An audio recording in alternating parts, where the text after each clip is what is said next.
Hey, so I just finished watching Archenemy and it was really good. It kind of feels like a difficult movie to review because I don't know, it doesn't really feel like a movie where you review the pieces of it or like I don't know, it feels like a tough one because it's different from like how I would review movies, if that makes sense. The studio has always been like more of a sensory experience more than like actual movies sort of studio, because this is by the studio that did Mandy and Color Out of Space, to give you an idea of what I'm talking about. So like I wouldn't look at it objectively for like the same elements that I would look at it for other movies, because that's not exactly what it's aiming for and what it's going for. So I'm not going to be reviewing it exactly the same way, so it's kind of tough to review it.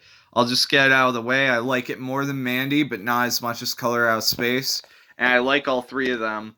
Mandy, the reason why Mandy's my least favorite is the first time I watched Mandy, which was the first of the three I watched, I didn't really get it because I didn't realize that I was supposed to be watching it like a sort of sensory experience thing. Uh, but I figured it out eventually. Uh, yeah, this one is really, really good. It's a good subversive twist on the superhero genre, which I know we've been getting a tired amount of recently.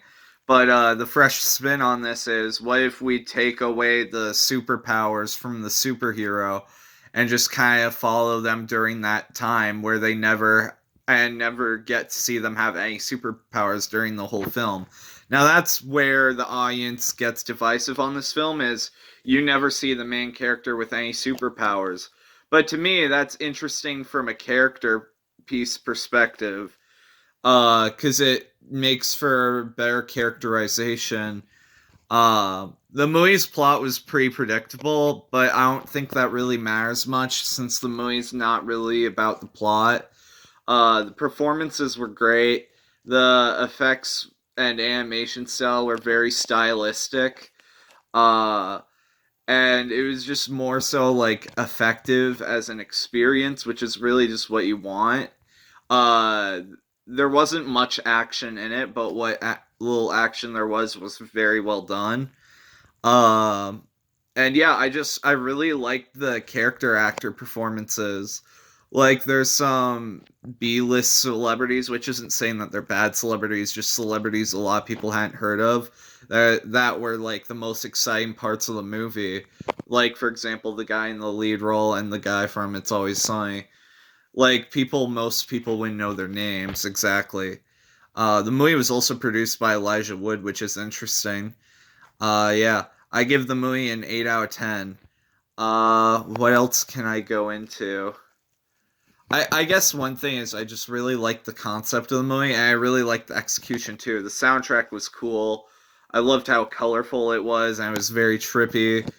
Uh, it was very complimentary, the soundtrack. It kind of feels like a movie, comic booky superhero movie ripped straight from the 80s. But it's basically like HanCOCK if it was mixed with uh what's a good like modern example? Because when you think HanCOCK, you think like subpar, so I don't want to give off that idea. Uh it's definitely a lot like HanCOCK though. Uh Trying to think of something like art housey that might be a better fit to say that's like a crossover, but it's a lot like, I don't know what to say what else it's like. It's pretty unique in that regard though. But yeah, I'd highly recommend checking it out. It only came out a couple days ago. It's pretty underrated right now. It's not doing terribly well, so I wanted to give it a shout out and to say that I highly recommend it.